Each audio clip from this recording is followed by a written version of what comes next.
good people, and welcome back to another episode of Conversations with Beloved and Kindred.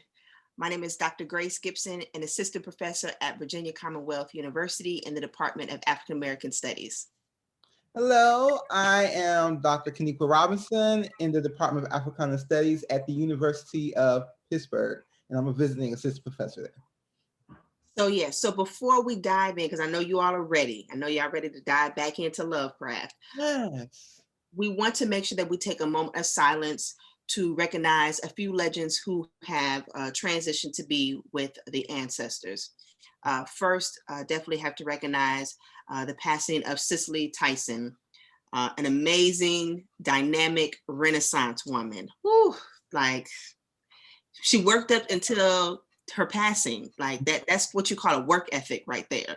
Yes, I mean, the fact that she has inspired so many people, and especially, Black women, and being a trailblazer in her field in so many different areas. And even, the fact that she came out with her memoir right before she passed. Yeah, just as I am. Right, just as I am. And that I look forward to reading it. I really do. To learn from her experience, her stories. Definitely. She will always be immortal to us. Absolutely. Absolutely. Absolutely. Always. Always. Yes. And then Hank, Henry, the Hammer, Aaron, baseball legend, like, with both of us at one time, you're being from Atlanta, me, Atlanta being a second home for me. Like, you knew about the Braves games, you knew about Hank Aaron, you couldn't not know about Hank Aaron. Exactly. And then, recently finding out that MC Hammer came from Hank the Hammer Aaron. I did not know that. But Hank Aaron was a huge part of Atlanta. Yeah. And we will never forget all the great things he's done. He was a trailblazer in baseball. He was always known to be great. He was a philanthropist. He was a great person. And he was definitely be missed. Definitely be missed. And then someone that is definitely near and dear to us within the field of Africana studies, James Conyers. I remember seeing the post and being taken aback. Like, wait, no, I didn't read that right. Right. Right. I just used his text in my theories and foundations class last semester, and just regularly using his work. And so, yeah. And I know him as, I didn't really know him closely, but I knew his work. And I also know my colleagues who he has mentored over time. And he's known as a prominent figure in Africana studies. Definitely. So he's been a great mentor, a great friend to people, a great scholar. He was so much, and he would definitely be missed. Absolutely. And there was somebody you had to mention as well. Sister Hardy, she was a member of True Believers Ministries Church of God in Christ, and she recently passed. And I want to give honor to her.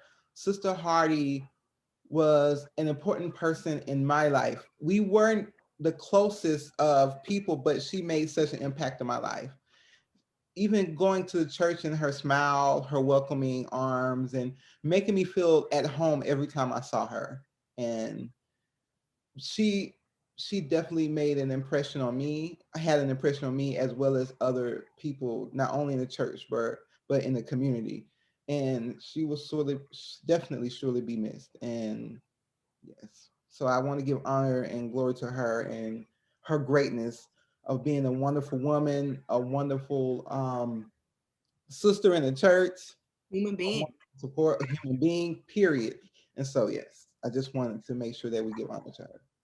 Absolutely, yes. And like we said, we just want to take a couple seconds to honor their memory and honor their legacy going forward.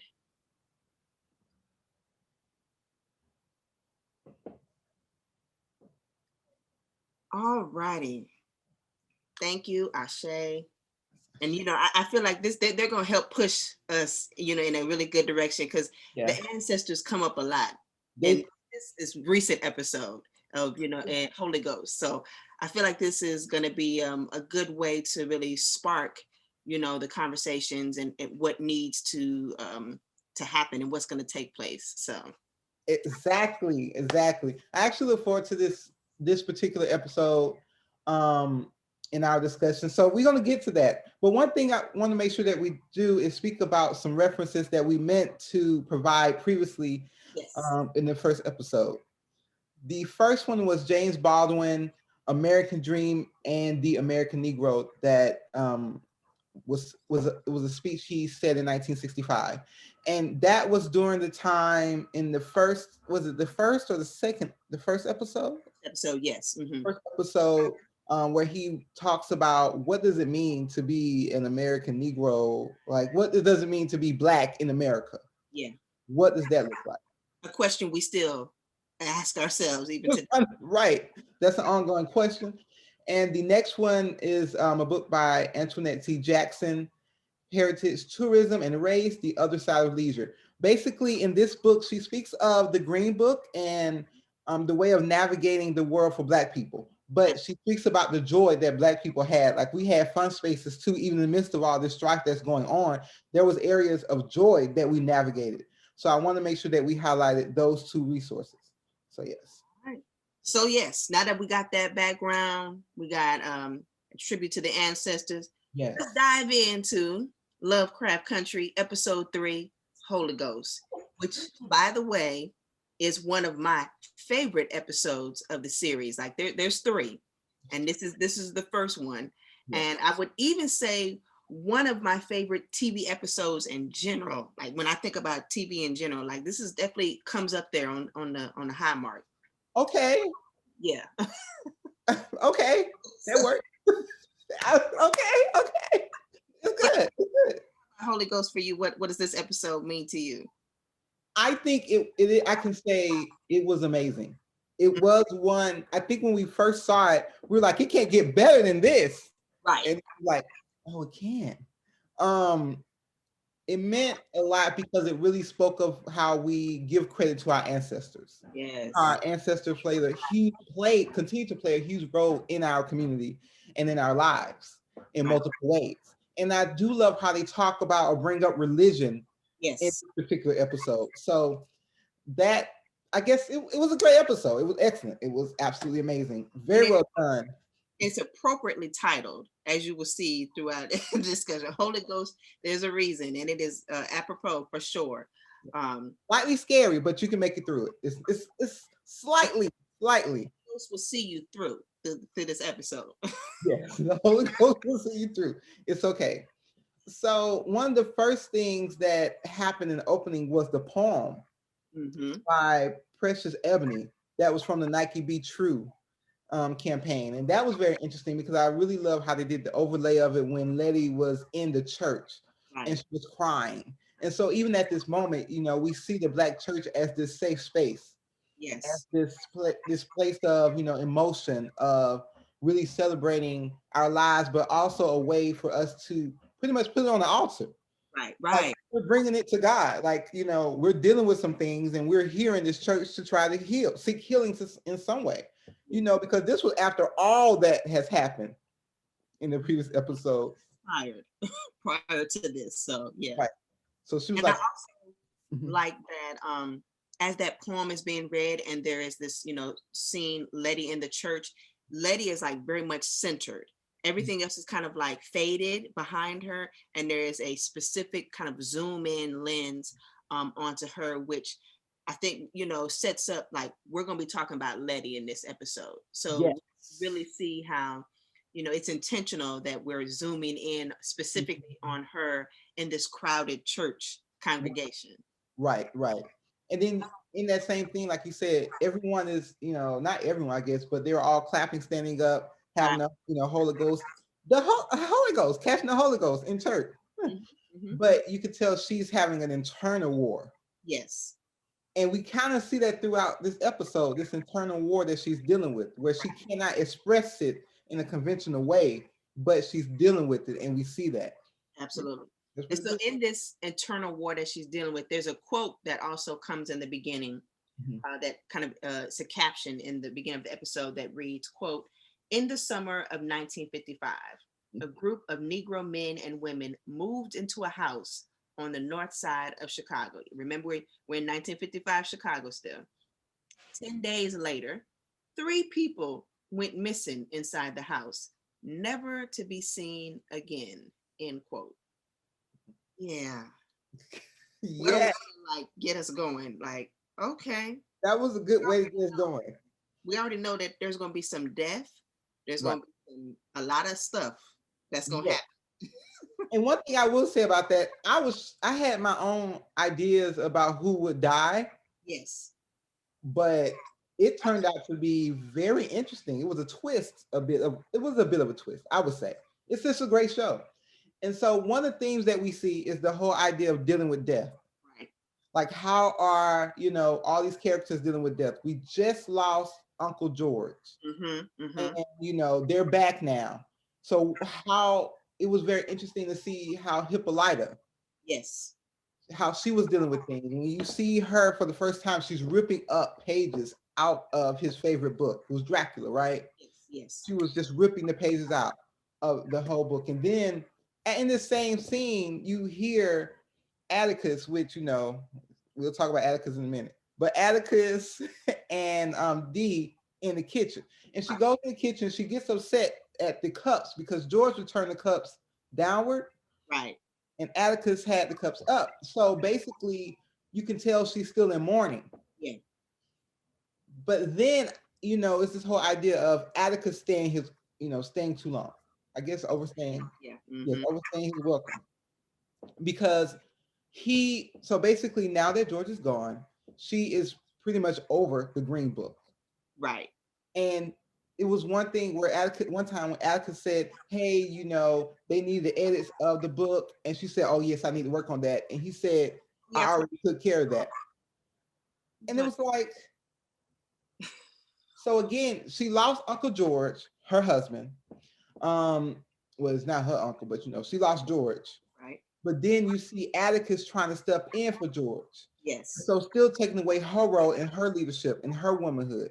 Right. That was, I guess it was not, in addition to overstaying his welcome, I see how he was trying to fill in this gender role of, okay, now you need a man in your house. And she's like, but wait, I can take care of my family. I can also handle this business that I've been wanting for a long time anyway. And yet you step in and now you're taking it from me. Yeah. And it was like he was trying to be helpful. So we know he's not being malicious. We know he's genuine, but in this genuine helpfulness that he's trying to portray, he's also kind of like overstepping, he's reinforcing, as you say, gender roles that can be, on both sides, both could do it. It's not like you have to do it because you're the man, so, and it's interesting too, looking at like Dee, because Dee is kind of trying to understand like what happened. Like she gets that her father passed, but her mourning is not the same, at least not in this episode, not the same as Hippolyta. And for her, she wants Tick to be there, even kind of like, okay, I mean, I know my mom is processing this, but like Tick was helping out. Like he was cooking breakfast, playing baseball with me, and why he got to go. So, even we see even the dynamics between, a child losing their parent and the way that she's mourning or maybe not yet mourning. Right. Hippolyta, the spouse and her, mourning for sure, definitely.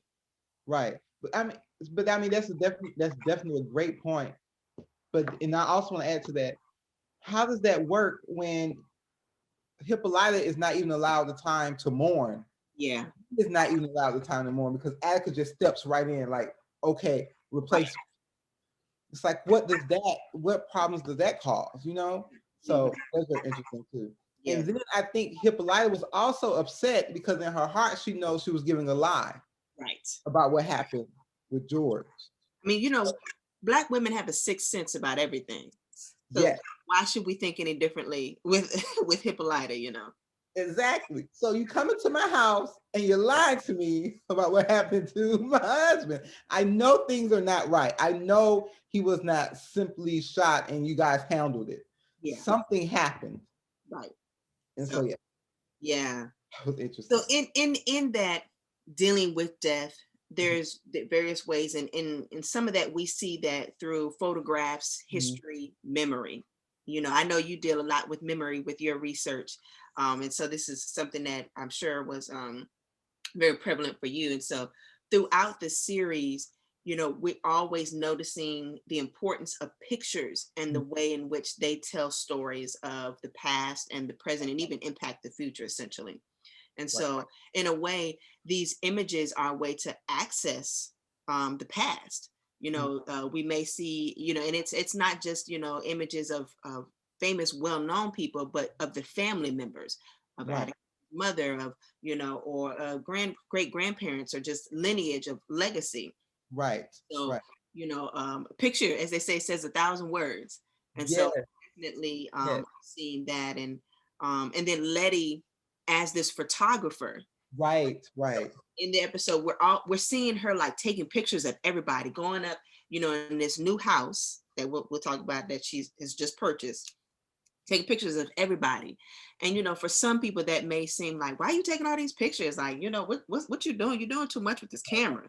Mhm. Get that out of my face. And but for her, that's what she does. But it's also like, I need to make sure we have a memory. I need to make sure we have Right. Right. notation, a Mhm. visual notation of what's going on. And so she's recording every moment through that. And from these recorded visual moments, we also see some secrets that get uncovered from photographs and newspaper clippings as well. When you think about photographs and pictures and memory and things of that nature, it's a way Black people have documented our history. Yeah. It has been an act of resistance to the sanitized history of what America is. So it has been an act of resistance. It has been a way for us to know who we are. It has been a way for us to even carry on oral traditions. And even as we see, like you said, Letty is capturing everything that's going on. So now we have record of our past. Exactly. So it was really beautiful. And then we're going to talk about the house, of course, but how the secrets came up through the photographs, Right. how the evilness came up through the photographs. This documentation, even though I believe the people who took those pictures may not have wanted that, Right. but that was not their goal. But through those pictures, we're able to really see what happened. Mm-hmm. Mm-hmm. Wasn't because based on oral history of or I guess just history, not necessarily oral history of the past, no one knew what happened to these people. Right.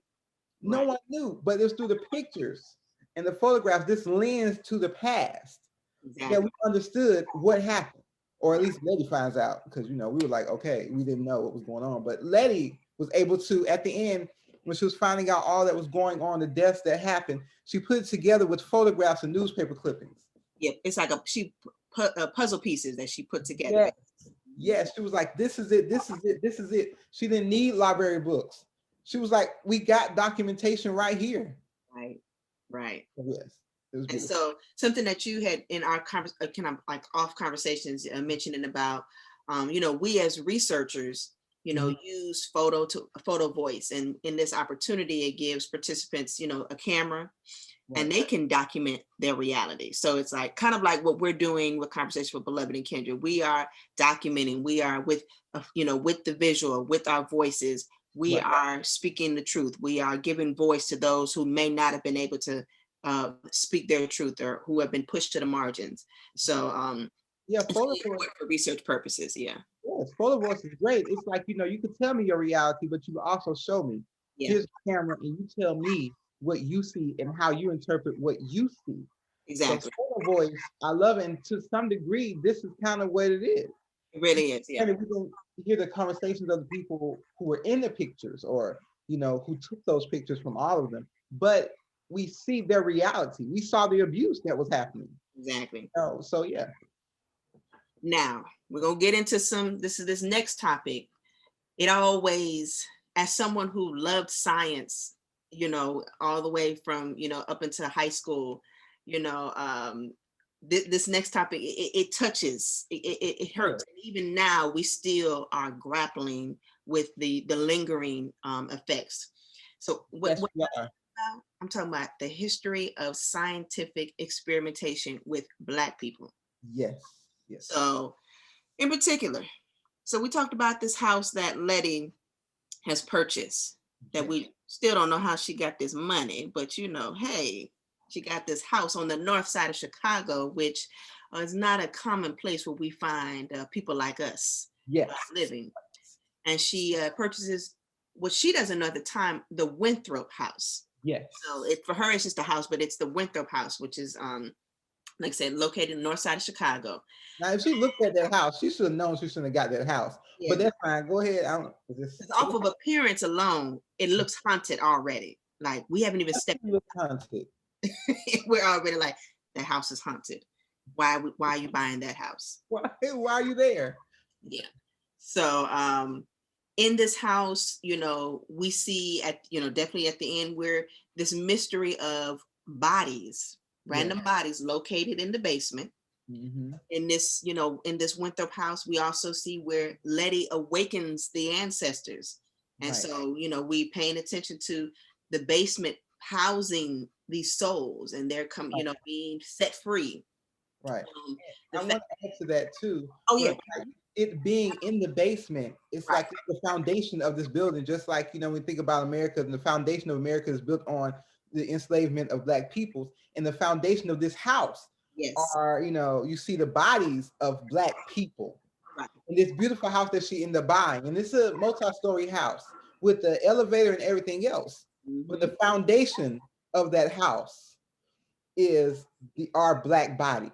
Right, literal Black bodies. Not just the blood of us and our, in the soil and the dirt, but our bodies are the fertilizer and the foundation of the grounding of the Winthrop house. And the fact that they're disconnected in some ways, speaks to even the disconnecting of families through the transatlantic slave trade, the disconnecting of, Black people throughout the diaspora. We didn't just land in the US. Some of us went to the Caribbean, some of us went to South America, some of us went to Europe, some of us stayed, we're all everywhere, and the fact that these victims, because that's what they are in the house, they were trapped here by their killer, who they're also trapped with. So even in death, you can't even leave and escape the killer and escape your oppressor. Exactly. And it's like, so their souls are, their experiences are hidden. Their souls are restless. Right. They just want to be free. Like the young man who sang after the protest, I just want to be free. Like they want to be free. Exactly. They just want to be free from their captors. They've been pushed down, experimented on this basement, hidden. So even though people knew this was going on, it was never truly a secret, but it was allowed because of white supremacy. And in fact, their Black bodies did not have humanity attached to them at the time.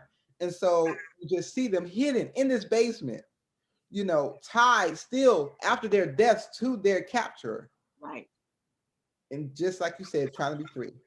And so this captor, his name is Hiram Epstein. Yes. So Hiram Epstein, who would become a disgraced medical physician. We got to make sure I point that out, because we're not giving you the credit and the honor of being just simply a physician, but a disgraced one. Was working with the police to obtain test subjects. So for you to be this doctor and claiming that you're, doing the work of the community, but you're using Black bodies to find and get your results. And there's been a history of this. Come to find out, the Epstein character actually mirrors real life J. Marion Sims, who was a physician who would be known as the father of gynecology. Right. And many of his discoveries were founded by experimenting on the Black enslaved individuals.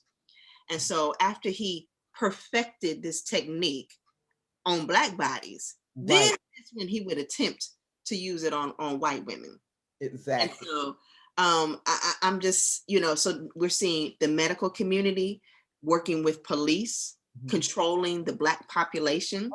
Right. This idea of still dehumanization. We're not recognizing that these are human beings. And the fact that during the ritual, that when Letty is doing the ritual in the basement, she speaks of two names, Lucy and Anarcha, which are actual two people who did exist, who were actual victims of Sims during his use of unethical methods.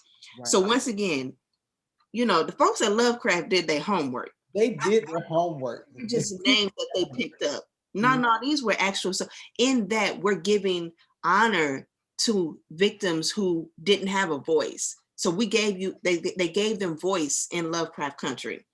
Right. And it goes back to, like we talked about earlier, the importance of honoring our ancestors. Yes. That's freeing to them as well as, you know, freeing to us. Is something we can learn from. And even as we see these victims being disempowered by, you know, this man who decided to use them as just bodies, like toys, as chattel, as property, as not having any type of human characteristics. And how Letty comes in and re-empowers them, gives them their names. And then, as we talk about later in the ritual, how she said, you can get rid of him. You can, you know, evoke the spirit of strength and get, you know, and become untied to this man. Right. And so this, again, I guess it speaks to the greatness of the episode, how, yes, we speak about negativity of it, but also we speak of Black people can be liberated from it. Right. And that this Black woman did it. This Black woman did it. Back, you know, that's why we, you know, Toni Morrison and Octavia Butler, they tried to tell us in many texts and many pieces of literature. And here we see that work of Letty, you know, being manifested, I feel like, in ways in which Morrison and Butler definitely actively did in their own work. So like I said, you have this Black woman who helped the men, the women, and the children, because it was not just women and men, but there were children. There were children trapped here. Children. And that speaks to, I guess we can move on to our next conversation about ancestors. Yes. So going from the beginning, we see Letty's in church, and then she's in bed whenever we see her again. I think she's like a few scenes later, but we see her in bed. And you see this scary figure emerge on the side of her bed. Now, initially, you know, you don't know what to do. You think it's a scary movie. But when you look back on it, this ancestor, or this, at this point, scary figure, was trying to get her attention. Right. She never sought to hurt Letty. She just sought to get her attention by ripping off the covers so she can hear the radiator. Yes. She can hear that there's a problem, and to go over there and to go to the basement. So our ancestors at this point, well, you know, in this, I guess, again, she was kind of like a ghost at this point, but was operating as a guide, just like our ancestors do for us. They guide us to where we need to go. That's why we give them honor, and, you know, we respect them. And so Letty at this point, she's like, the cover's off. Oh, something's going on with the radiator. What's going on? Let me walk outside and wait. Also, the horns. Was the horns going at the time? Oh yeah, the car horns from Yeah, so the car horns were going. We'll speak about in a sec. But it was the radiator that said, oh, I have to go down to the basement and figure out what's wrong. And so initially, when you first see it, you're like, oh, it's going to be, you know, Letty's going to die because this is a scary movie or a scary show. But then it was like, she just needed her to pay attention. I just need to get your attention real quick. Yes, because you need to see this, because other people could be in this house and never notice us, but I know we can get your attention. Black woman, we're speaking to you. And, you know, Letty will be powerful even later in some of our other favorite episodes. But in this one, you see how Letty is like, let me go down and, you know, see what's going on and things of that nature. So if you think about it, to kind of piggyback on a little bit more on that point, already we done seen some interesting creatures. We've seen monsters, we've seen wizards, but now we're seeing another dimension of the supernatural. Yes. This is, you know, these are spirits that are, you know, or ghosts, if you will, that are presenting themselves, you know, because like I said before, there was a different type of supernatural. Right. We this right here, monsters. Yeah. You know, this is in a way, some might say, more believable supernatural. I believe more about those spirits being there versus those monsters and the wizards.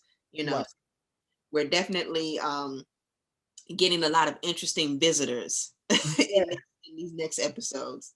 We really do. And then it even goes on how the noises they would make. Yeah. Like, we're trying to get your attention. We want to make sure you pay attention. I get it. You think it's crazy and you're telling people and people thinking you're crazy, but no, we're going to keep trying to get your attention. We manifest ourselves, even at the party, which Right. was fun. And, you know, granted, she didn't pay attention to that because she was dealing with some other stuff at the time. Yep. We'll deal with that in a sec. Mm-hmm. But, you know, the fact that they kept trying to get her attention. And she comes to the conclusion that my house is haunted. Yes. Direct quote. Yes. Haunted. Haunted. It was like, no, it's not. Honestly, you should know that when you saw your house.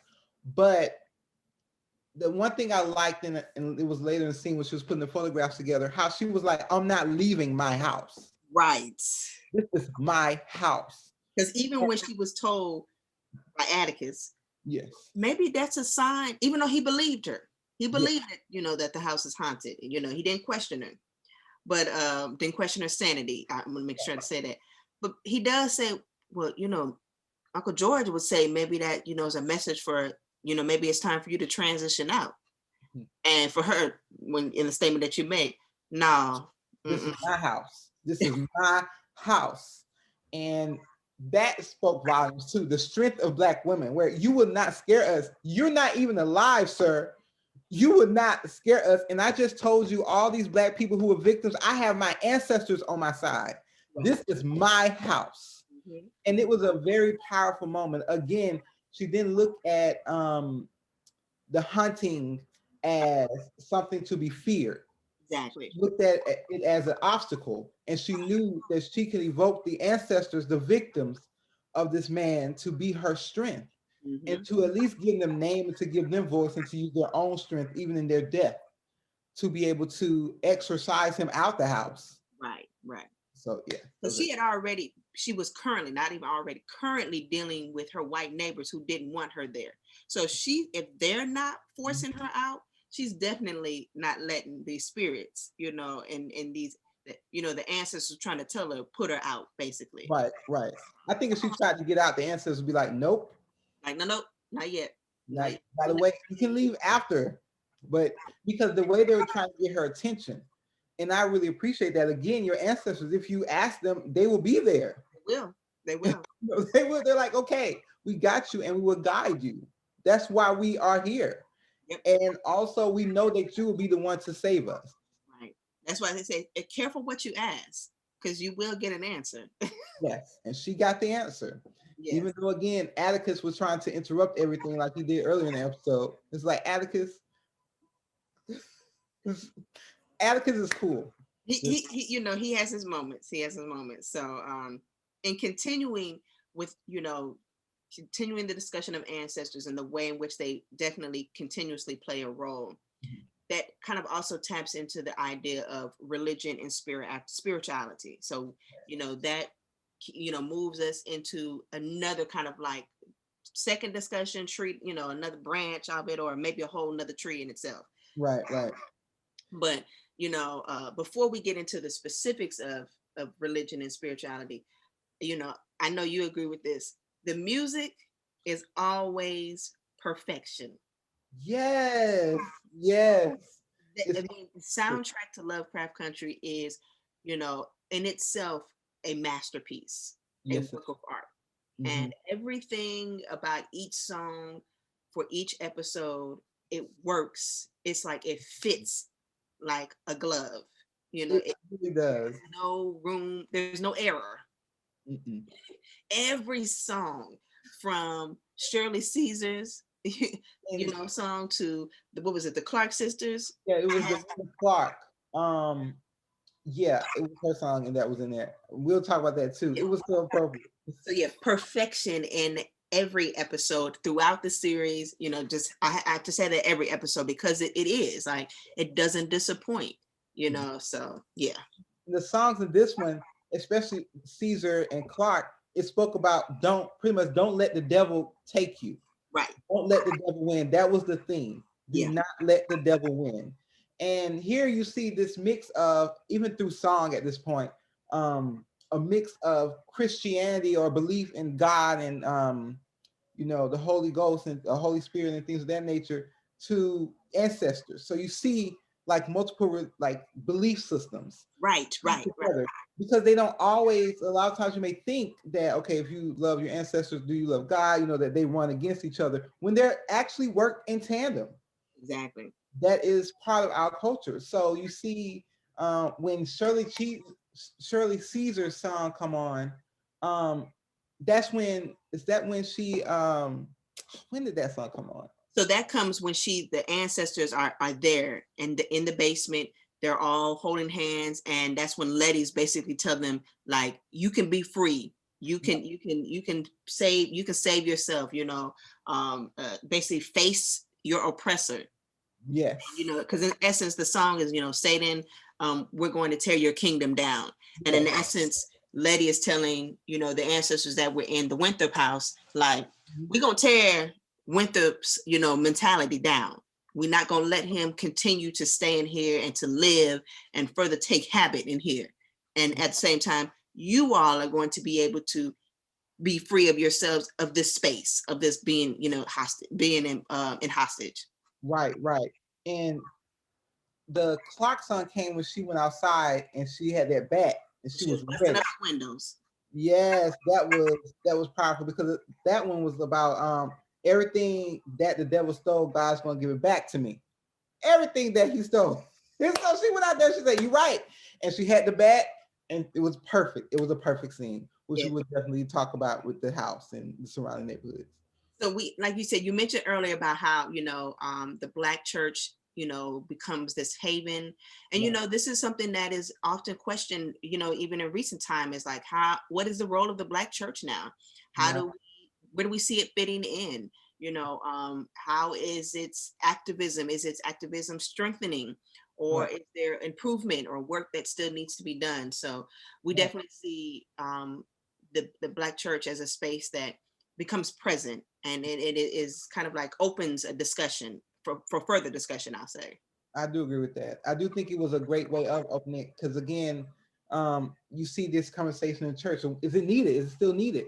In this episode, we're like, yes, it is needed, but where, like, how can we employ it more? Because it is a critical institution in our community, still is. Yeah. So how do we merge, you know, the current generation with the Black church? How do we, you know, bring forth this activism? Absolutely. So then, you know, where we get to kind of see a change of dynamic age-wise, we get to see the children in the attic. I think they were in the attic playing, you know, kind of engaging with the spiritual. Now, you know, we add, you know, Black boy joy, Black girl joy.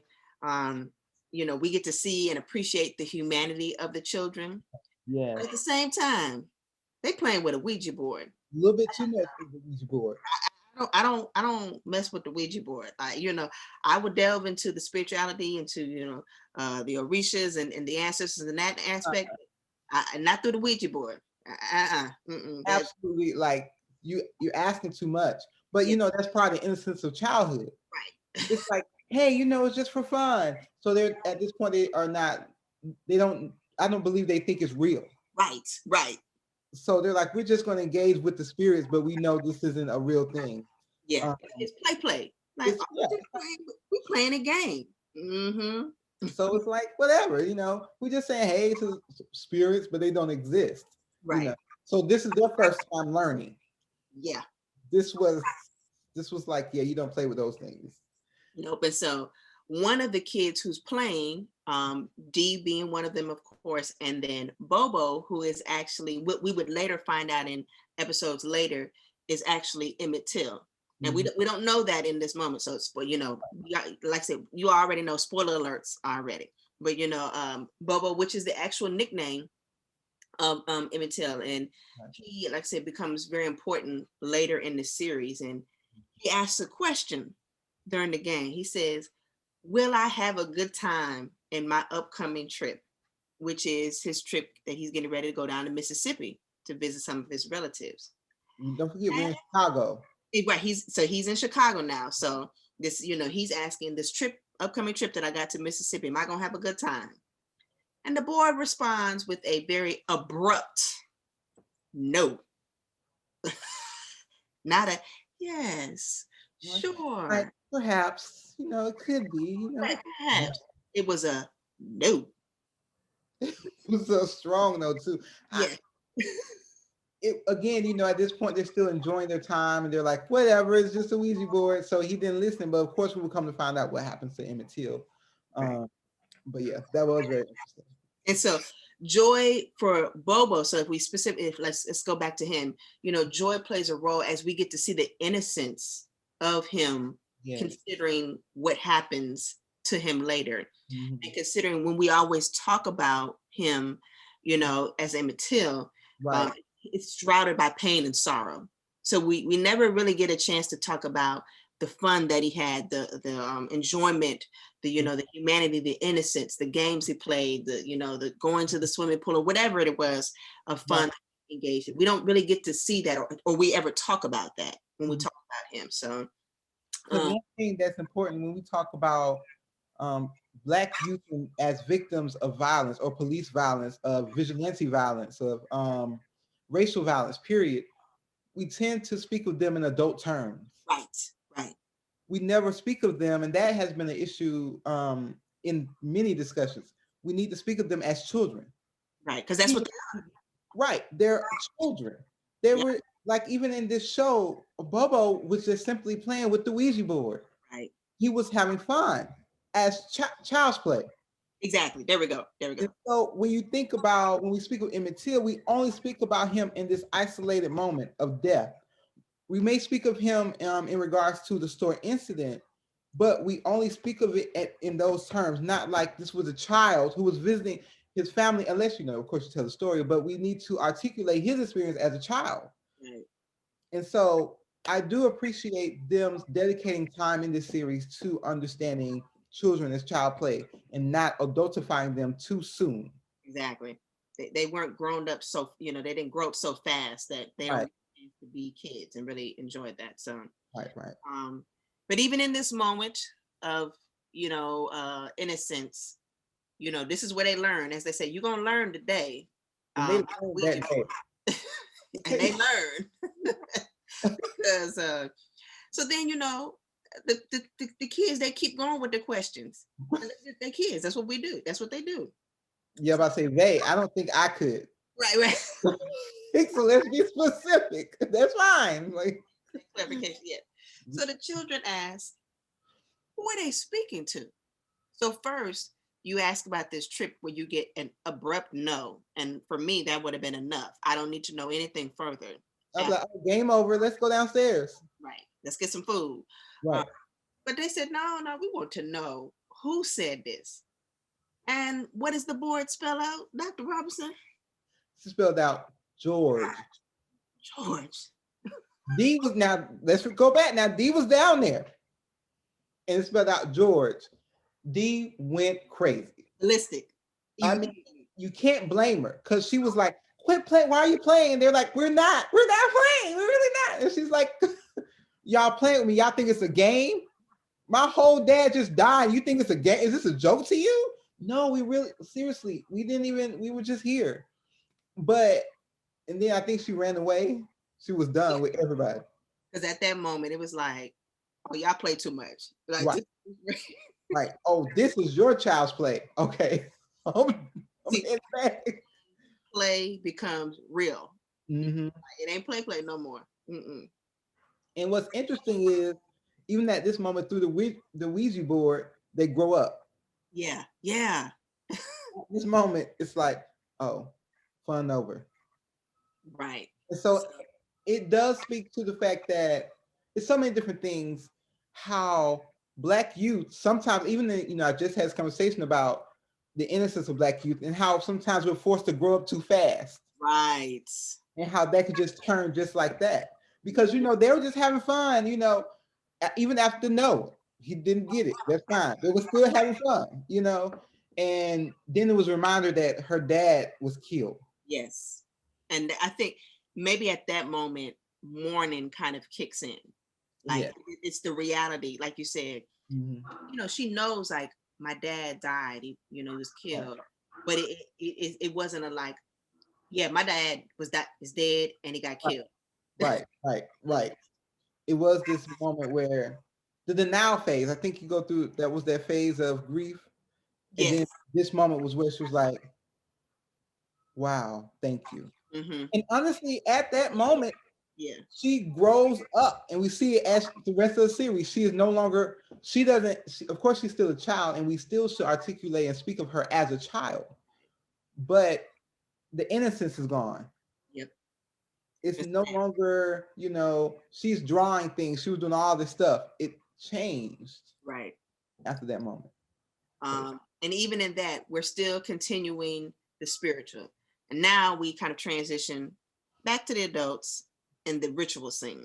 Mm-hmm. And this is, for me, I think what made Holy Ghost one of my favorite episodes was the ritual scene.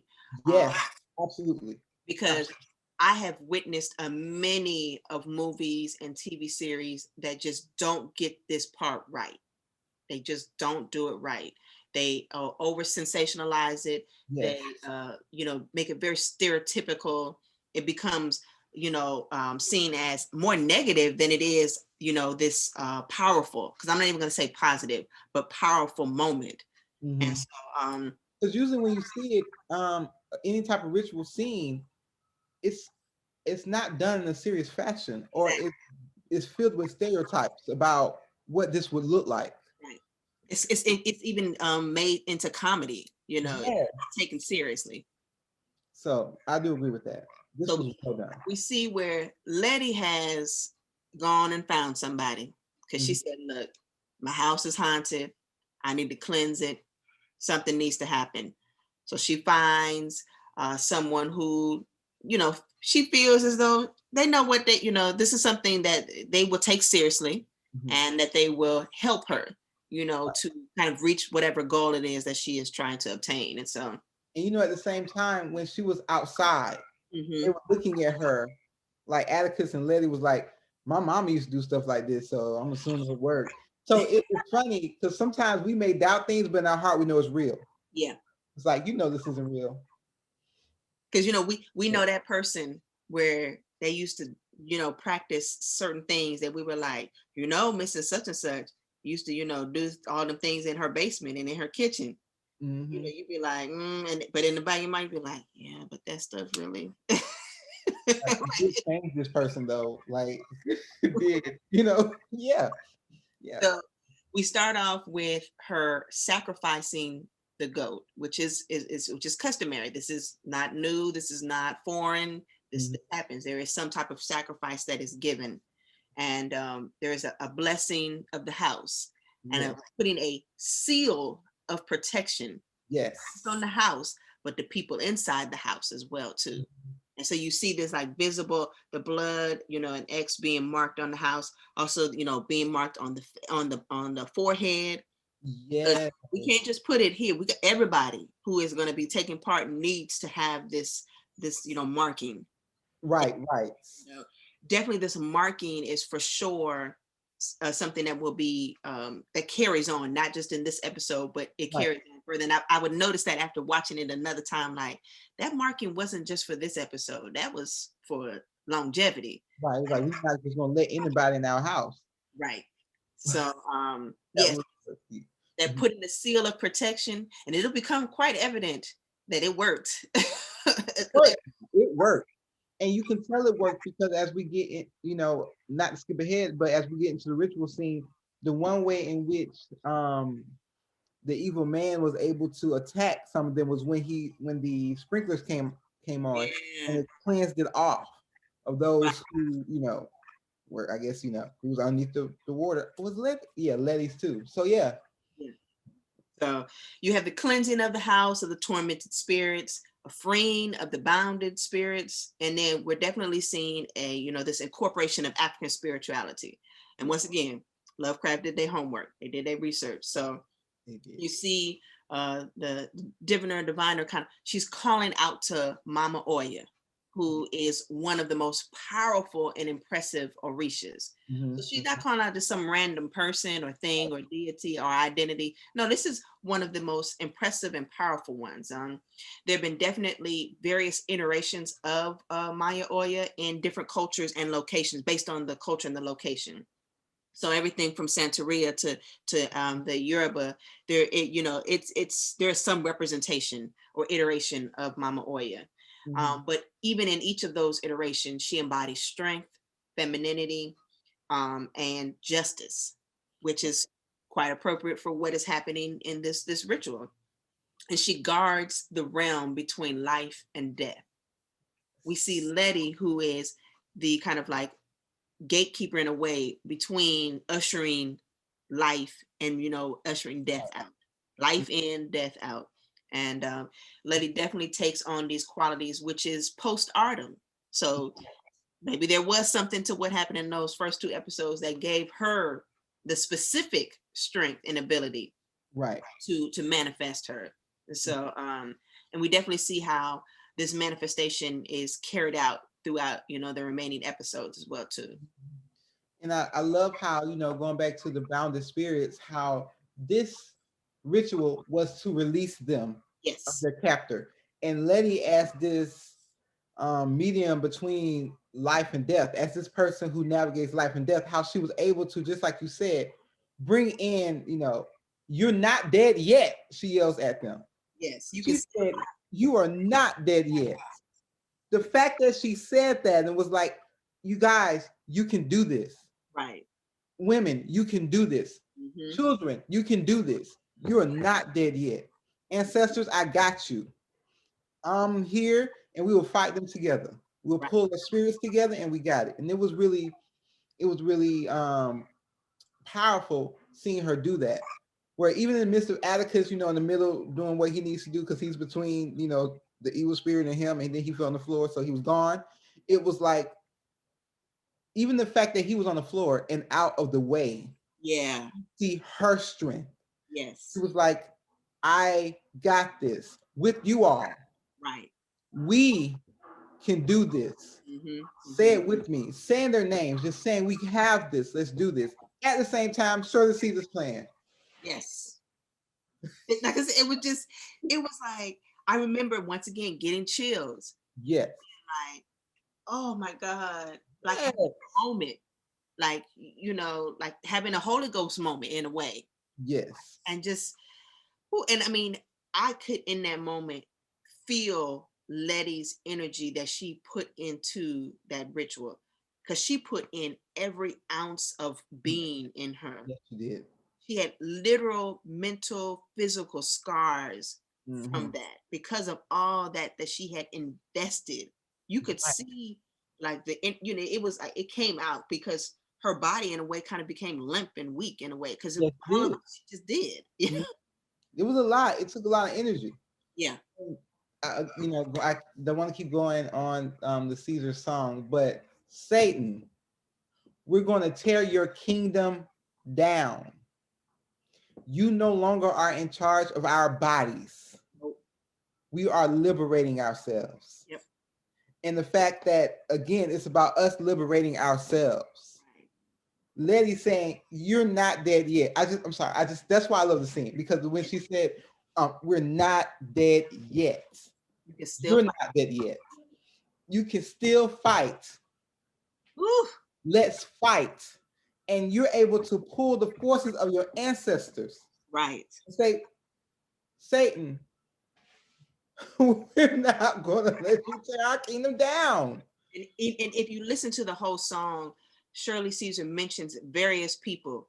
The mothers prayed, the deacons, yes, everybody. So this wasn't just a one individual soul effort. This was a teamwork. This was a community effort. Yes.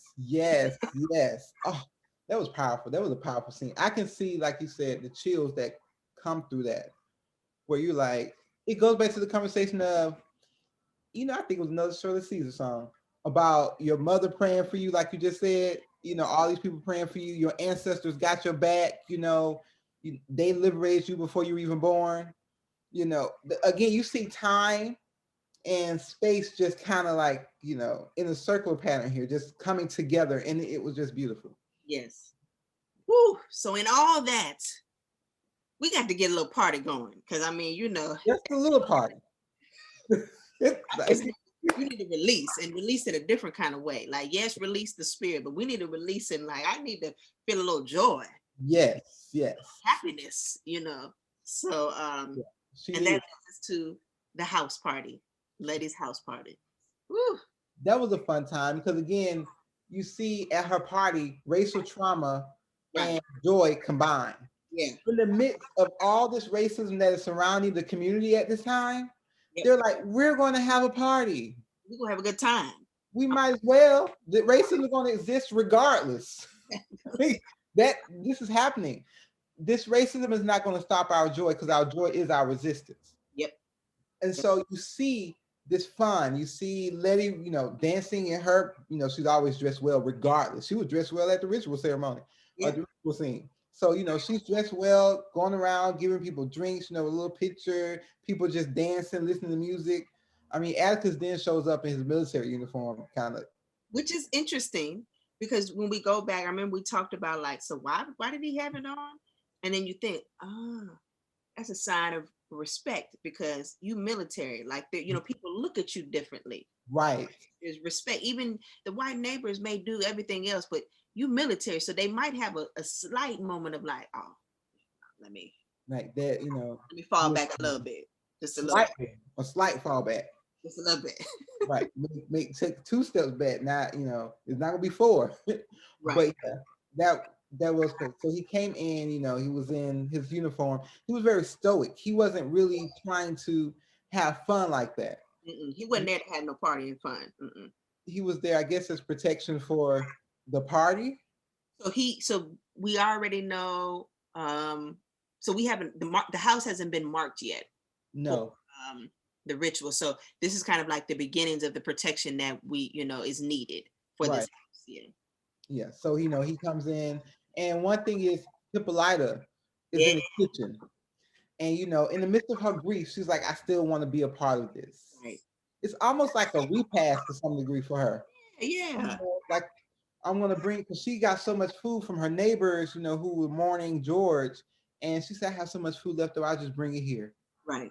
And so in that, you know, she's sharing and still dealing with her grief because, you know, she's not over it. She's like, I'm still trying to figure out what's next. You know, I'm still, but, you know, the fact that she was there, like, okay, I'm going to find time to be happy. I want my child to be upstairs in the attic to be happy. Right. I want to find times in the midst of this to get some joy in our grief.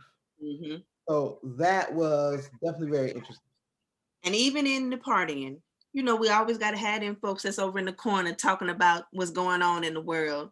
Yes. So of course, in the dancing and in the drinking and in everything, folks taking part in food, you got your few folks over there talking the gossip. And in particular, they're talking about Martin Luther King, but they call him by his birth name, Michael.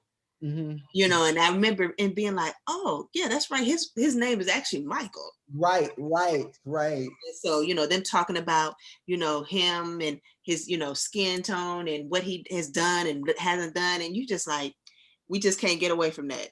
We can't get away from that. You know, just like you focus on the wrong thing. Right. Focus on the wrong thing. Pay attention. Like, yes. So, and then of course you gotta have your killjoys, her neighbors, you know, with these scare tactics and harassment with the horns blaring, you know. And you know, again, it goes back to racism is so ordinary and normal. It's just happening. Like it's still happening outside, but we're having fun on the inside this haunted house. But so, and Letty, the horns were blazing forever. Oh yeah, they've been blazing all day. The whole day. And so they still playing the party. They're like making it hard to beat. Because, you know, from what I can know of mechanics, shouldn't their car batteries have died? I'm thinking like, how do your batteries stay on that long? They must have came in and changed. Because like, unless they say, okay, take the brick off between 1 and 5. Like, because that doesn't really equate. But you can, I mean, I do appreciate this thing on the whole time, but their car won't be worth anything anyway. After she like breaking the window, they might as well just trade those cars in. Yeah. So racism gets you get your car messed up. But the whole time when it was playing, they were like, we still gonna have fun. We hear it. Right. It's almost like they tuned it out. Right. They had to. And that's the thing. It's like racism is so normal and ordinary. Right. That we know it exists, but we still gonna have fun. Right. Yep. That's our way of processing. because the horns were trying to get her attention that racism exists. Yep. When she woke up that morning, the horns, like, listen, you're not supposed to be here. We're racist. This is a problem, whatever. To the party, listen, you're still not supposed to be here. It's like, we heard you. Like, keep it moving. Go on somewhere. Or garden or something. We got to have this party. We're trying to get together. There's a lot to set up. And you sitting here with your horns. I don't care about your cars. Right. So we hear the horns. We know, we hear racism. Exactly. Then, you know, going back to Atticus in the stoic military, we also see that we notice that he is like eyeing Letty. Like it's like he's watching her. And you can definitely tell there's hints of jealousy. Mm-hmm. She ain't dancing with him. She dancing with other people. Yes. And not just do-si-do, here we go. No, we talking about intimate, you know, dancing that's happening. So, but eventually the attraction that we know has been existing since pretty much, you know, episode 2, finally is able to connect. You know, they are able to kind of, in a way, release what has been pent up, you know, this whole time. And they kind of have, you know, as you say, relations or they have sex in this bathroom. Right. In the washroom. At the same time, that before they had relations, which I will call it, or sex, it depends on your spirit. Right. But the ghost shows up. She doesn't see him, but it's almost like, I get it. I want y'all to have fun in this house. However, we in the basement still. We still waiting. Just FYI, but we ain't gonna stop what you're about to do because we get it. You know, black girl joy, enjoy your time, or black woman joy, enjoy your time. But I'm just saying that we downstairs whenever you're available. You know. Yeah. But yes, I just want to say that. Yeah, I thank you for pointing that because I forgot about it. Yeah, like we still here. We're waiting on it. We'll interrupt when we need to. Yeah. So in this moment of relations between Letty and Atticus, we also you know, come to find out that this is her first time. Yes. You know, but in the moment when it, you know, happens and Atticus sees what he sees, she doesn't say that though, not initially. And right. So in a way, it's, you almost kind of see where she felt like she needed to give another answer than what it really was. Right. Why could she just not have been upfront and honest at that moment? And so she does later on, she does let him know. But in that moment, why did she feel like she had to, you know, be dishonest with him, you know, about that? It's almost like she was vulnerable. Yeah. You know, sometimes women in certain situations, we succumb to the pressure of the man. And so even in that situation, she did not feel comfortable enough to say, this is my first time. Because she was concerned about how she viewed. It wasn't how she will be viewed by Atticus. Yeah. And even at that moment at the table, she felt empowered because of everything else. Like, okay, I now see my role as a woman, that I'm empowered. I can be honest about who I am at this moment. Now I can tell you this. Yep. Because she was still very much vulnerable in the bathroom. Exactly. Yeah. So I think it took her a minute to become empowered. Right. To share, you know, that it was her first time. Again, it's not that Atticus was forcing himself on her. Exactly. But it was still this feeling of submission in her. Right. And her lack of confidence in herself, where she could not really share what this was. And in that, as she's dealing with that, it gets interrupted. And I want y'all to keep in mind about that term, interrupted, because that's going to come back up again too. You know, a woman interrupted, you know, and she's interrupted by racism. And at this moment, it's like, okay, we can't ignore that, what just happened. Right. You know, ignore the blaring horns, but in this next moment, we can't ignore that. And so at this moment now, a brick has been thrown. I believe brick gets thrown into the house. Yes. Or a fire is set in front of the something that interrupts. But one thing I'm gonna go back right before that. You know how we were just talking about Dee grew up at that moment? Yes. Letty became serious. The joy was no longer there. After her moment with Atticus, the joy of the party, it was no longer there. Because even she grew up. She lost her virginity in the bathroom. Yeah. So the joy of her youthfulness, of fun time, dancing around, she now was like, life is serious. Yeah. And then, you know, all that interruption happened at the wrong time. She was ready. Yeah. Right. And this moment, this is when you like, when the community comes together again. Like, remember we talking about how, you know, we got them cousins and them uncles who we can call up to be like, hey, such and such did something to me. You know, they've been messing with me. I need you to come help me out. In this moment, they were all there already together, so they didn't have to make a call. And they didn't have to say anything. They just knew where they're supposed to be. And I do want to say how Atticus took off his military coat. Yeah, because he said, forget the respect now. We're done. We're done. You lost that. You don't get that no more. So, and next thing you know, they just hand each other guns. Like, here, you got one? Got one. You get the bat, get the gun, get this. There was designating of duty. And they were ready. They were like, bet, I need one. You right. Next step, let's go outside. And as Letty was walking out, they were following behind her. But before we get to that, because I want to shout out on this book that you got, when we mentioned, you know, Atticus shifts from military protection to Black resistance. And I see you got that, we will shoot back. Yes, armed resistance. Yeah. So like that's always rely on other people to protect you, so we start to protect ourselves. Exactly. Yes, by Dr. Umoja. Well, Dr. I can yell at Umoja. No, it's Dr. Umoja, so I don't. But yes, you know, we would shoot back. Yes, absolutely. It was definitely about Black resistance. Yep. At that point, respectability is gone. You don't deserve that. This military jacket, like, let me throw this over here real quick. You know, no disrespect to it. It was just like, no, this now it's about resistance. Let's do this. And everybody came together in organized fashion. Yes. There was no, well, wait, I want to do this. Well, why you get to do it? It was boom, came to the center, came to the middle. We got it taken care of. Yep. And one thing again, Letty was leading the charge. Yes. Again, her strength as a Black woman. She came out the door with the bat. And they were like, oh, she came. Oh, she took the bat. It's time for us to get together. And then nobody questioned it either. They did not question it. They didn't try to stop her either. They were like, I guess you're gonna get your gun? No, we're gonna have Let her do that. Let her do that. Got your bat. And as she was knocking, as she was I guess like using the bat to knock out the windows and knock the bricks off the wheel, which again, how does it stay on that long and still blare loudly? Still don't understand that. That's fine, no worries. Right. And as she was moving from car, they were moving with her.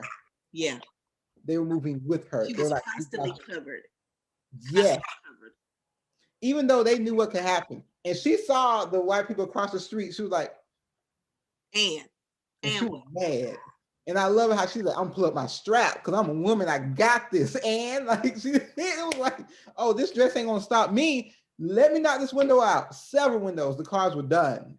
To take it back from playing in the background. The whole thing. Clark was like, was it everything that the devil stole? Giving it back to me. And she took it. She said, I'm taking my piece back. Right. Because, you know, after dealing with Atticus, you know, and again, this is her moment of growth. Right. And then coming out and hearing these horns again, and then being interrupted with, I think it was, what was it again, the interruption? It was the fire. Oh, I think a Molotov cocktail or some version. Okay, gotcha. And then there was like the cross burning. Yeah. Mm-hmm. So, you know, being interrupted at this point, she's like, y'all, everyone is taking too much from me. Yep. My virginity is gone. My innocence and my joy is now gone. I'm getting my power back. Right. None of these cars will work again. At all. You see again the Black men saying, we got you. Just, you know, you keep doing what you need to do. And then when the police start to arrive, and everyone, I do appreciate, because a woman came out and put a coat over her. Right. She's like, Queen, we got your case. Yep. Like, we got you. She went and did that. Ruby came out of nowhere. I didn't know where she was the whole party. I think she was singing. She stopped the record. I don't know what she was doing. She came out in the car. She said, you know what to do. They knew to throw the guns in there. There was no conversation. There was no script at that time. It was just action. It was, I think there weren't really any words after she started with the cars. None. Just no words from the busting the windows to the, you know, when unfortunately Letty is captured. Like there was never a word. Right. None. Like, we just need to do what we need to do. They threw the guns in the back. Ruby, you know, rolled off to the sunset. The woman after she put the coat on Letty, she left. She was good. She said, I did my job. You said you ain't gonna be cold no more. With the hands up. Yep, all of them with their hands up. And they only took Letty. Right. Woo. Again, as a Black woman leading the charge and, being incarcerated, and only to, find out that it was because they were mad that she had that house. Yeah. So you in your feelings. You are literally in your feelings. You are really in your feelings. You're mad because she got this house. How did you get this house? Where did the money come from? And you beating her up. The abuse of a Black woman. You're beating her up to get answers. Exactly. So yes, that was very interesting. That was a powerful scene. I mean, like I said, and we see why this episode is one of the favorite, because there's so much that drops in this episode.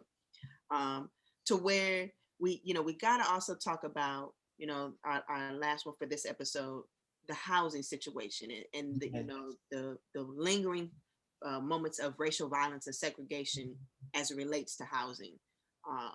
Definitely, we're, like I said, we see that this house is haunted, but there's so much other stuff that goes into it just being simply haunted. It's so much more.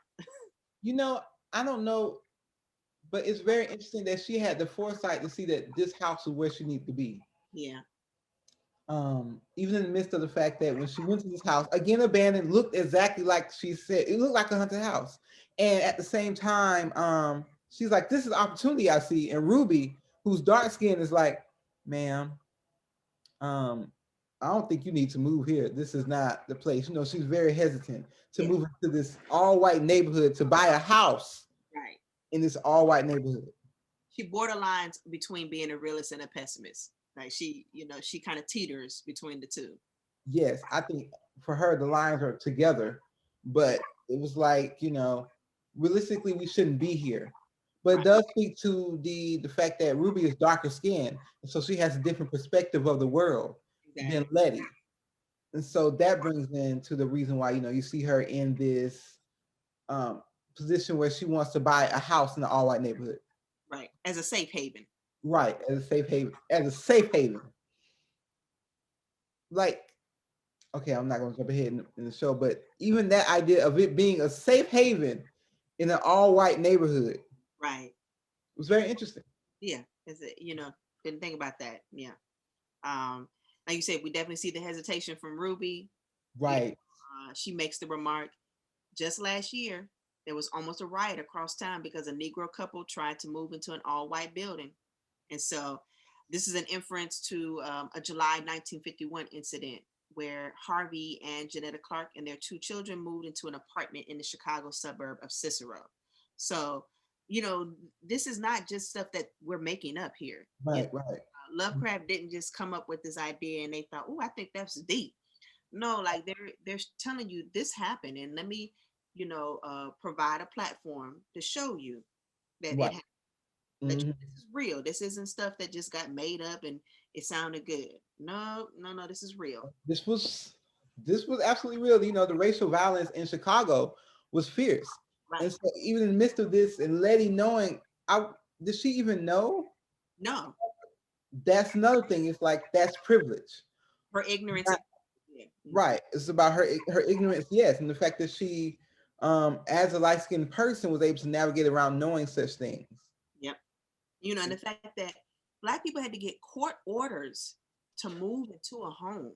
I got to get a court order to move into a home that I purchased with my money. Right.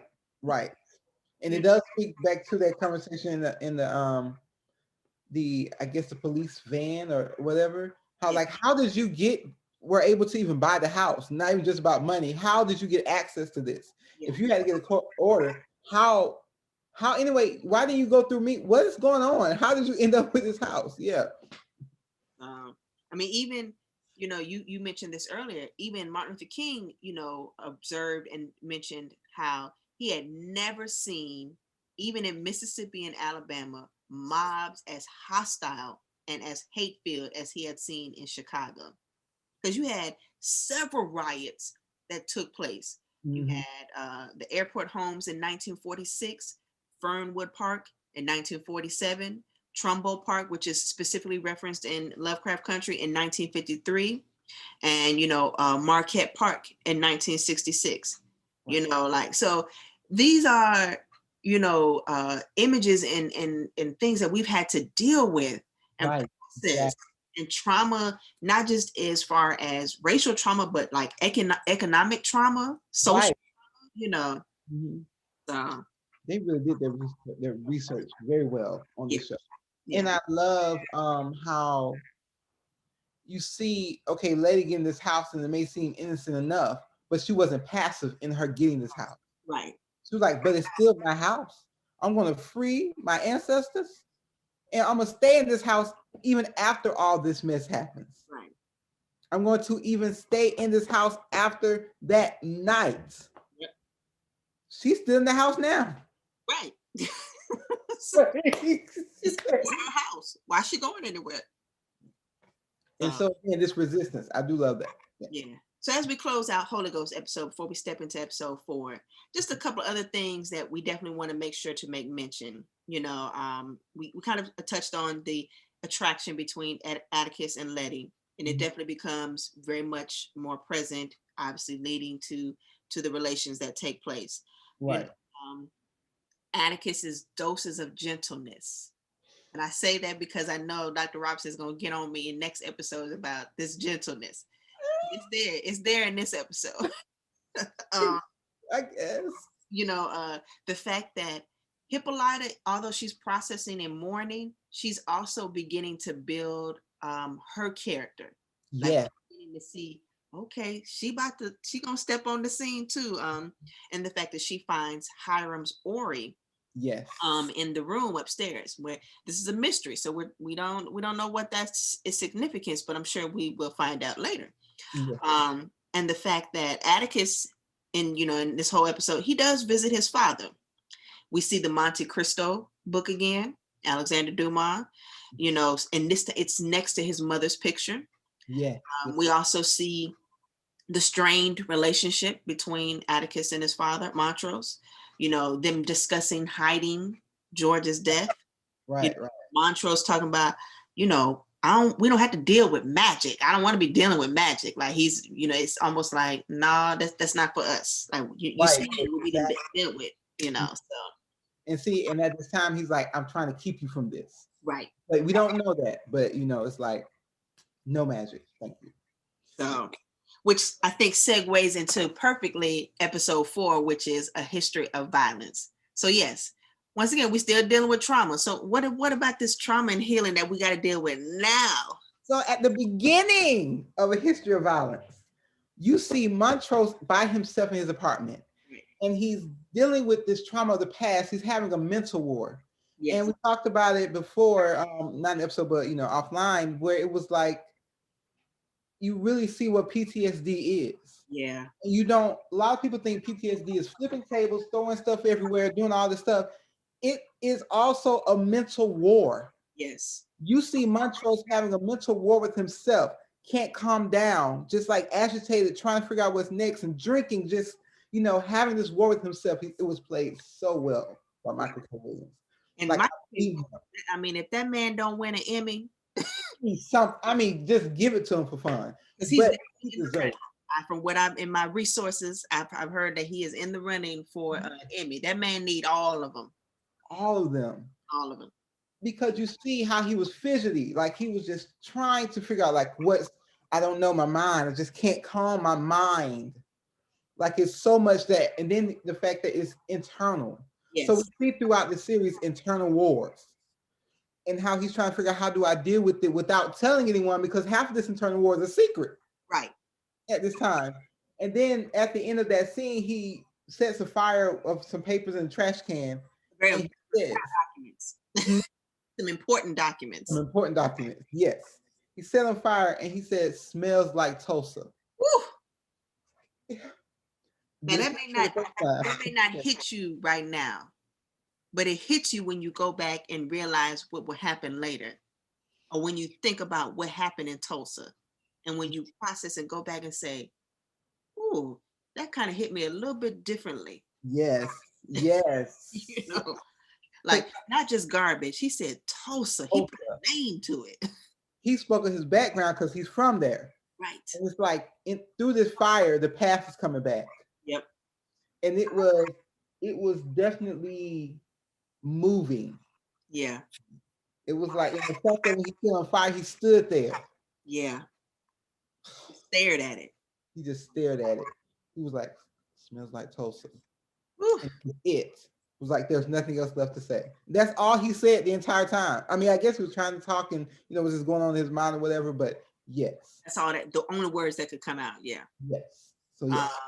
Some other moments of trauma and healing, or more so trauma, not too much healing, was the museum space. And for me, I've taken, in recent times, taken a really interest in looking at the museum space Right. and the way in which it operates, or lack of operation. It's, I come to realize the museum is full of mysteries, it's full of secrets, and many times they're hiding in plain sight, sometimes in hidden rooms, but they're like right there in your face. And we look at it every time we go. We see it, but it doesn't like click like, oh, that's what that means. It's Right. very Exactly. it's very surface level. Mhm. And at one point, in some cases, some might argue even still, historically they're inaccessible or accessible to Black people.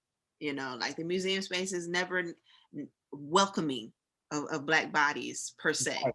Yeah. We are supposed to be displayed, but not to. It's like we are not supposed to be the visitors or the watchers. We're supposed to be displayed. Or even the curators. So to even see when we get Black people who become curators, it's this new thing like, oh, she became the first African-American woman curator. Like, so this is something that we like, why are we celebrating this right now? Exactly. So yeah. And then the problematic language. Language is power. And when you have a tour guide who's using language like savage and civilized man, we already have problems, and can continue to do that when that language is still embedded, in the script. So it still is. I'll never forget this one time I went to a museum and it was about civil rights. Yeah. And it was about the freedom fighters. We saw a picture, it was a bus. I think it was on the side of the road. I think it was a specific moment. And the docent said the bus broke down.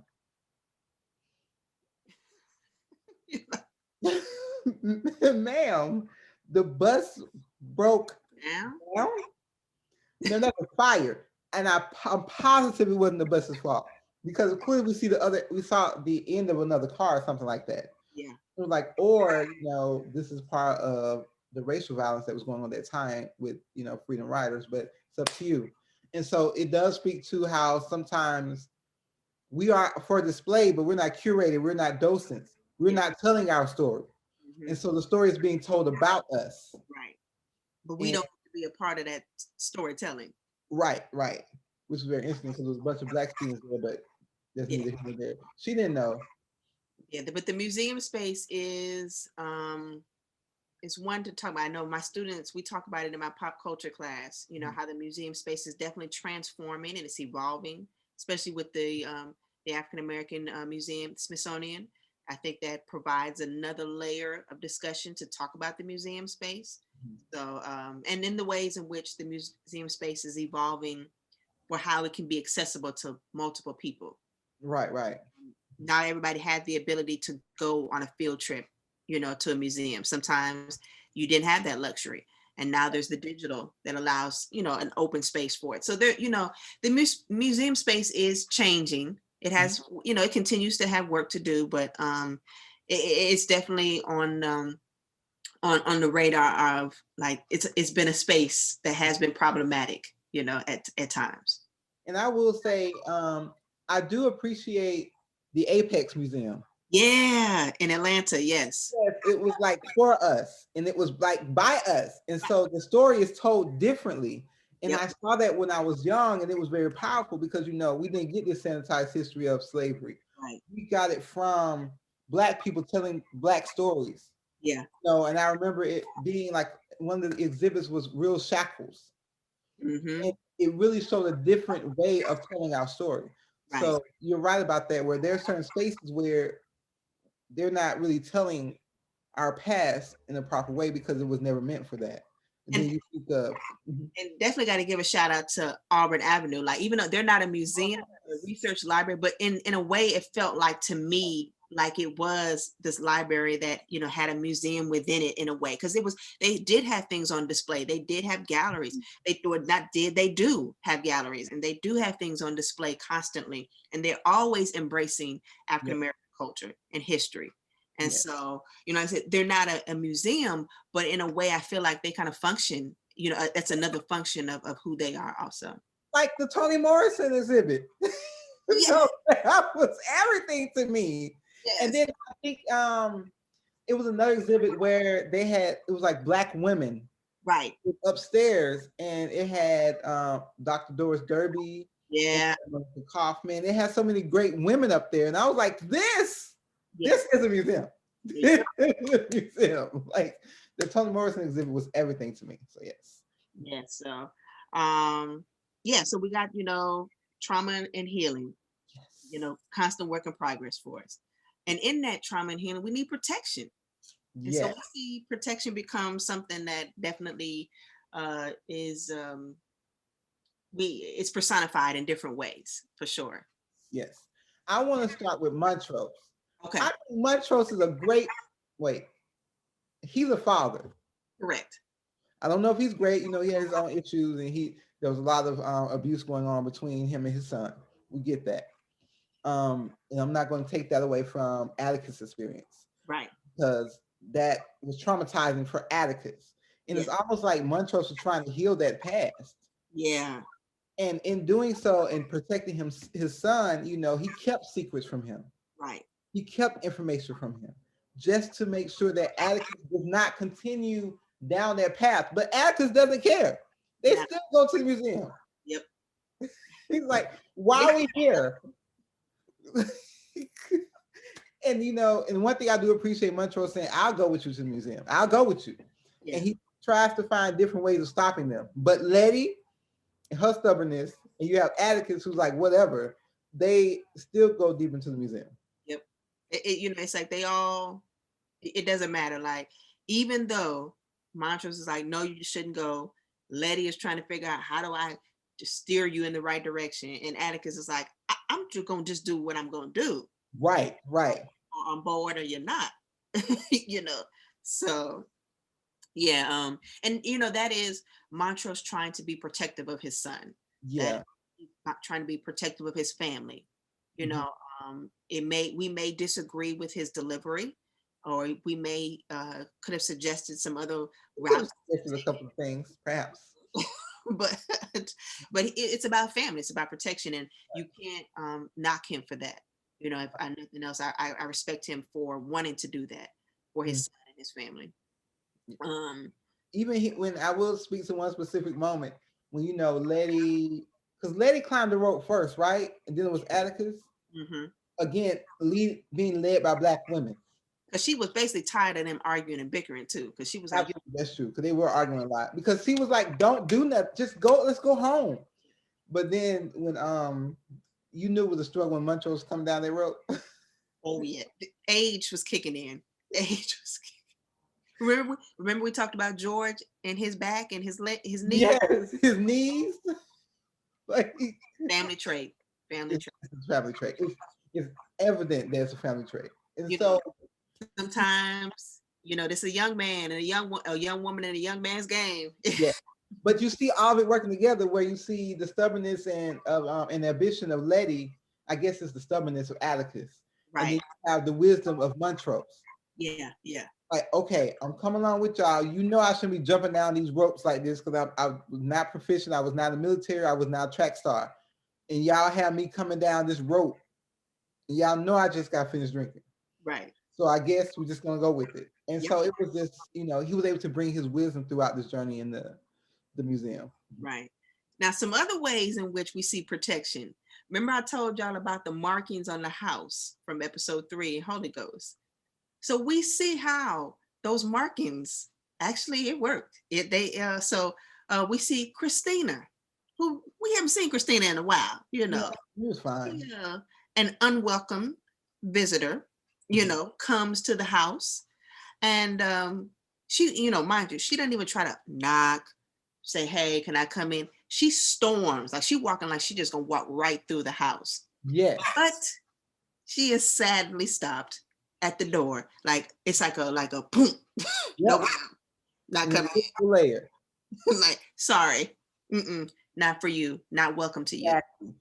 And that speaks a lot too, because she, like you said, she was just gonna walk in, like, are you not gonna invite me in and walk? Yeah. And it really says that you're not entitled to my space. At all. Like, Your I privilege don't want you. doesn't mean you get to just walk in anywhere. Right. You're not entitled to that. You may be entitled to some other things because, entitlement, but not this space. This is mine. We already protected that. Thank you, though. Yep. And then we also see, we see that Atticus, George, think about me. Letty and Montrose they travel to this museum, which, by the way, Hippolyta comes with them. We'll get to how she plays a role in that. Yeah, but we see sure Letty, Atticus, and Montrose meet someone in this discovery that they're trying to, uncover in the museum. And the person's name is Yahima, who happens to be a two-spirit, right, who has been held against their will and captured by Titus Braithwaite. So here we go. We see, bondage all over again, resurfacing this ugly head. Right.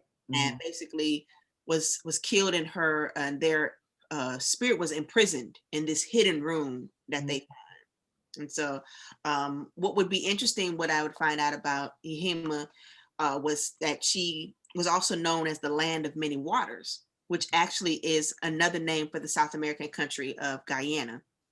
And so, and also if I did some digging and realized that if you look at Yahima, their character favors the people of the Meridian tribe in Guyana. So you see how, like, there wasn't just kind of we pulled out this person, but there is kind of like some connection, some ancestry that they made. Unfortunately, they don't survive. Yahima is killed by Montrose. So it's this kind of like oppressed taking out the oppressed. And if there's a critique that I do have for the show, it was their dealings with true two-spirit and trans people, individuals. It was in many ways, just simply said, almost kind of an afterthought, and a brief, quick moment, which definitely could have dived in a little bit more, to add some more layers and depth to that character. Because it would have been nice to really have a conversation about her two-spiritness. Right. Even the conversation about her experience, they did speak of it, how she said she wanted to be with her family because he asked her Braithwaite. Right. And what he did was he massacred the family and then killed her.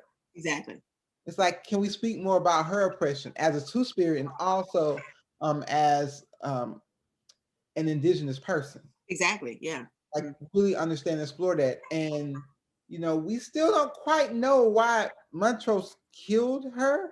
Yeah. But the fact that you're trying to push all of Native Americans in this one or two scenes, and then I don't know, or indigenous people into this one or two scenes, and then we don't know anything else.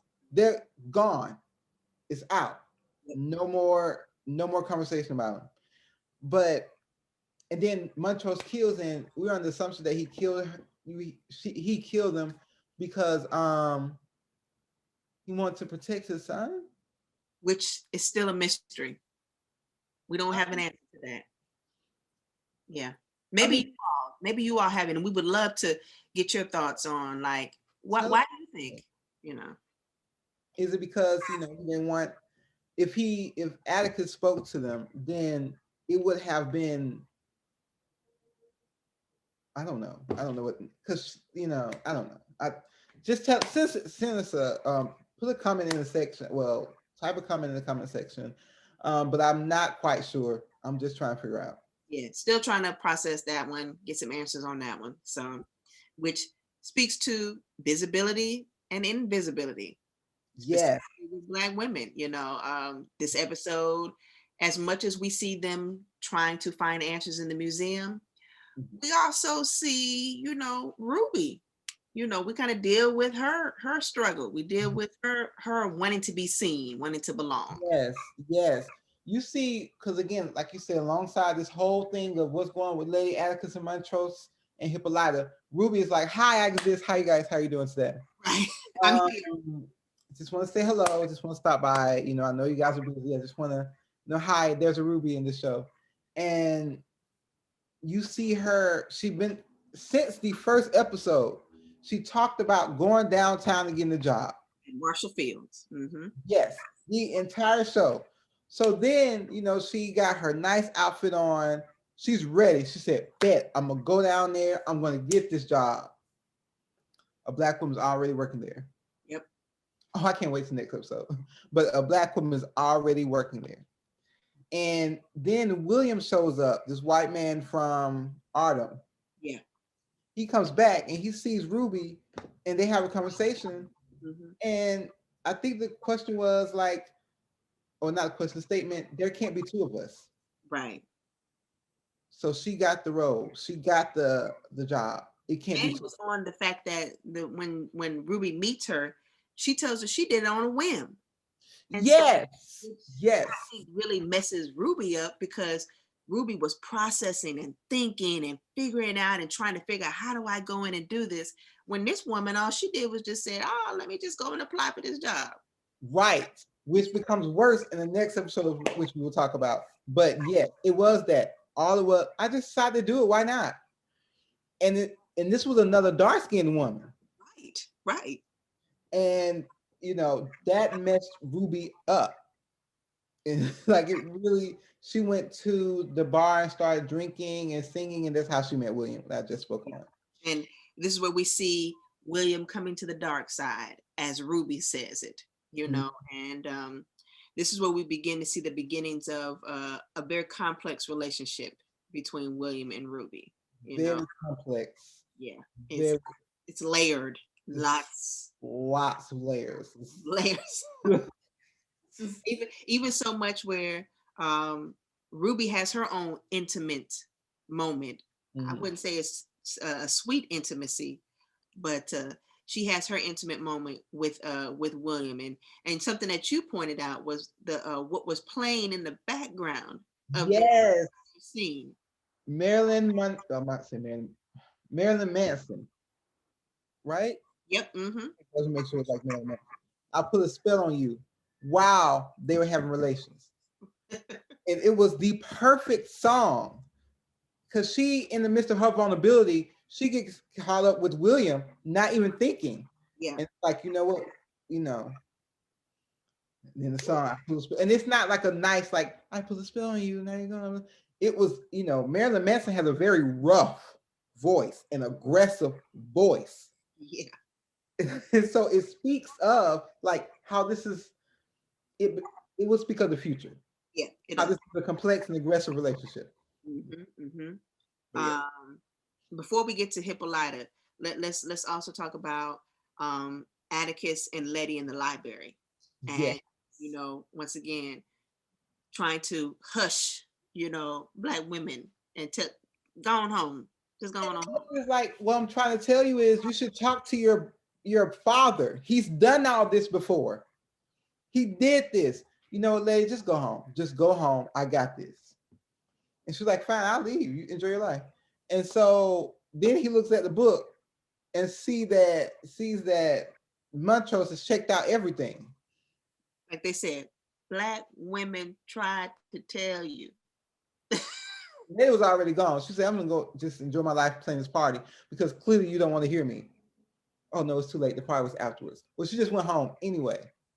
And so that was another moment where you see Black people being dismissed, just like with Hippolyta, not really telling her the truth. Right. Dismissing her. And saying, about Hippolyta. So, how y'all think they got to the museum? Oh, Hippolyta's car. First of all, okay. No one can ever take my car and not let me know. So with you. Exactly. Like how, like Letty and Atticus yelling at Montrose, why did you tell her? Montrose like, It's her car. I couldn't tell her not to come in her car. And you're going to leave her and her daughter behind again. You want to leave them again because they're not important to your story again. Yeah. And so you see here, a black woman, a black girl saying, we're going to take our place since you won't give it to us. Yep. And then Hippolyta say, and you're going to drive. I will sit in the front seat. Right. Make sure you got room for D though, because I don't want, she needs to be in the back somewhere. But again, here, it's like we're trying to dismiss her like you did Letty. Right.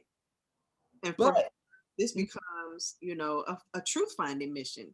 Yes, it does. Not only, if you're not going to let me, or not only are you we're not going to exclude me from another escapade, right? But I'm also find some answers to these questions that y'all not truthfully telling me.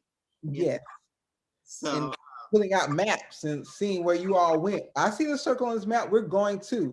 Yep. So that was a really good one. And I really appreciated the fact that when they were getting ready to drive off, Tree comes up and like, can you take me to wherever you guys are going? And right. Can I get a ride? And everybody's looking at each other like, ah. And she's like, yes, you can. Please get in. Put your stuff in the back. Yes. And then you can see on her face like it's calculating. It wasn't a harmless yes. It was like, yes, you can. And in that moment of, and I wish you would question. Right. In my car, I'm the only one who makes decisions because, I guess they thought it would be a conversation. Right. Absolutely. We'll wait. Like that's that moment when a mother tells their child, I wish you would say something. Just say something. They couldn't say nothing. They could. I mean, everyone just looked at each other in silence. Yep. It was a beautiful silence too, because that's all it was. It was beautiful. In this case, Audre Lorde has the quote about, your silence will not protect you. In this case, it will though. It will protect you because it keep you alive. Right. Because Hippolyta was like, you will not leave me again and tell me lies and dismiss me. Yep. You're trying to make me invisible, but I will force my visibility on you. Right. You will see me. I am empowered. Yep. So I love that part. That was excellent. And in empowerment, we see where Hippolyta has a moment with D at the in the kind of like solarium part of the museum where they're talking about the comet and how Hippolyta actually named it, but because she was this little black girl, she couldn't be the face. So someone, I believe it was in Sweden, got the credit. And so how we see how we do all this work, but we don't get a chance to get the credit for it. We get the credit. And so how, and then in that moment where D make sure that she gets recognized, because Hippolyta was just going to tell her the story and they go off. But D said, my mama named that. Right. Exactly. Said it out loud, and I'm like, thank you, D, for that reinforcement of power. Yeah. Mm-hmm. So because wasn't it in the book Lovecraft, she, the one who actually took credit for Hippolyta's work, was the daughter of a scientist or something like that. That's right. In addition to her being white, she had the added privilege of being a child of a scientist, which put her in an arena to name something like this. Yep. So yeah, it was very powerful when Dee said, that was my mama who named this. Yes. Give her credit. Give her her flowers. Make it plain. Make it plain. Yes. So that was definitely moving. I was happy about that. Yes. What else we got? We got Letty's bravery. Of course, we continue to see that. She led the 3-person team. Even when they threw her out, you remember? I guess they didn't throw her out. Right. I don't want to say, but it did a subtle toss. But they put her out there on the ledge. I guess not ledge, but like the ledge. Yeah. Mm-hmm. And she had to lead them across. Right. And you see, she's going first. Atticus in the middle, like, "Ooh, I got your back." But then Montrose back there, like, "So I'm about to jump, and I'm going to need someone to catch me, and you better not like let me fall." That was powerful. He was like, boy, you better catch me. Right, exactly. Exactly. It was just like that. It was beautiful. And then he did a super jump in and he was proud of himself. He was like, y'all see me? Y'all see me jump? It was like, we did, Montrose. We did. We did. We saw that. So, oh yeah. So in all of that, a history of violence, different from Holy Ghost. It wasn't as layered and it wasn't as right. Many dimensions, but it was very straightforward in the message of what it was trying to portray with that particular moment. You have the museum because it uncovers what we will ultimately see, continuing going forward. Just like in a TV series, everything builds. And this episode, I feel like, was the episode to kind of offer some glue to some things that were not stuck together just yet. Mm-hmm. So, got to make mention, there was like greatness, even in the trauma, even in the invisibility, there was greatness. I chuckle at the little kid in the library who was trying to read his book, and Atticus and Letty was being loud. We're loud though. And he shushed him. He did. Because he was trying to read not just a little book either. I'm blanking on the name. I have to bring it back when we come to next time. But he was reading a sci-fi fantasy novel. Yes. The kid couldn't have been no more than, I'm gonna give him maybe 8. I'll give him 8 or 10. Between 8 and 10. Yeah. And so you got this library that also has portraits of Langston Hughes. Exactly. The boys. Like that makes me think about, if you all ever go to Auburn Avenue, there's a picture of John Henry Clark that is so beautiful. Oh my God, I love that picture. Yes. So and then we see interruption, we see instigation. Even with Tree, even though Hippolyta lets him come in, he's still an instigator. Always instigating. Always. Tree, just go. He needs a friend to tell him to just leave. I'm glad he's leaving. He left. Yes. He was supposed to be going to Philly. I don't know where he was going. I don't know. It made me think, I know you've seen that video of the little girl that went viral that's singing the song, Just Leave Me Alone. Yes. That would have been great if we could just copy and paste it into that series. Because clearly. She was like, leave me alone. Like that song though, she was amazing. She really does look like Taraji P. Henson. But we'll talk another time. But she got a voice. She should definitely sing. She was powerful. And I felt it. So a final question that we still don't know. And it's going to bother me because as many times as we watch these episodes, we still can't seem to get the answer of how do Letty, Atticus, and Montrose escape back to Chicago. Now, so many different layers here. Hippolyta's gone. Right. Okay, for some reason, there was no communication when they said meet us back at 3 hours. Right. No communication. They started saying 3 hours, we're gonna meet back here. Everybody's gone. Like she's gone on to figure out what happened with George. They down in the deep basement museum. And then now they're in, Boston?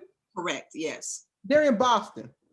But at the end of the episode, they're in Chicago. But wait though, they go down in the basement in Boston. They go up the elevator. Yeah, in these hidden rooms. Yes. They go up the elevator. They did not come down the elevator. Don't forget, they all not fell through, but they climbed down the rope. Some people fell. And they went up through the elevator that's in Letty's house, which is in Chicago. There is no maps that would show a direct route to someone's basement from Boston Museum to Chicago. There are no maps available. So how? I mean, maybe there was some underground railroad tunnels that we missed. I don't know. I mean, but then how long would it take them to get back? But once again, we are dealing with the show that deals with the fantasy, that deals with sci-fi, that deals with the unknown. So maybe it's not meant for us to know. Maybe it's not. I mean, I guess it's like, we talked about time, space. Well, no, time coming together, space too. Like all this is all together. Yep. Because That's all we have. Woo. Well, But yeah. yes, this is fun. I hope you all can help us with the question to that, because we don't know what's next with that particular question. Because there's no way. But I do want to say, as we come to the close, thank you so much for tuning in for another episode of Conversations with Beloved and Kindred. And I hope you tune in for our next discussion of Harlem Nights. Yes. Harlem Nights is a hilarious film, and we're going to really speak on it from a different angle than what you think. Right. So it's going to be fun. I know you all are trying to think like, how are they going to talk about Harlem Nights in this medium? Yeah. If you tune in, you'll get to see why. It's a classic, so of course we're going to have the comedy, but we're going to give you something to take away that you probably didn't have before. I'm confident in that. I'm confident. I think so too. Again, Harlem Nights is probably the funniest movie I've ever seen in my life. So there will be laughter, but also we're going to contextualize some of the content in a way that's Afrofuturistic. Well, yeah, Afrofuturistic reimaginings. But I'm not going to give it away, so you have to wait. You got to tune in to see. So, till the next time, remember the past is a living thing, the present prepares for us, and the future is ours. See you all next time.